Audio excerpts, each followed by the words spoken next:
ভাইরে ভাই, আমরা এখন তো ইউরোপে বসবাস করতেছি। কত সুন্দর চলন্ত সিঁড়ি দিয়ে ফুটওভার ব্রিজে চলে আসলাম। কত সুন্দর। হ্যাঁ।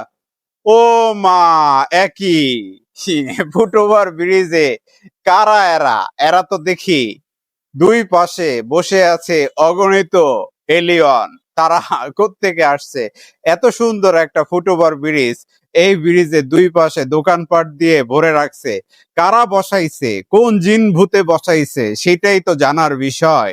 পথচারী যারা আছে তারা যে হাঁটবে, তাই রাস্তা নাই, জায়গা নাই। তারপরও এরকমের দুই পাশে দেখেন, কেউ গেঞ্জি বেচতেছে, এইটা বেচতেছে, হকারগিরি করতেছে। এত সুন্দর একটা ফুটওভার ব্রিজ এইভাবেও মানুষ দখল করে রাখতে পারে? এইটাই বলেন, দেখার কেউ নাই, প্রশাসন নাই, মা বাপ নাই। বাংলাদেশের কি আসলে মা বাপ আছে?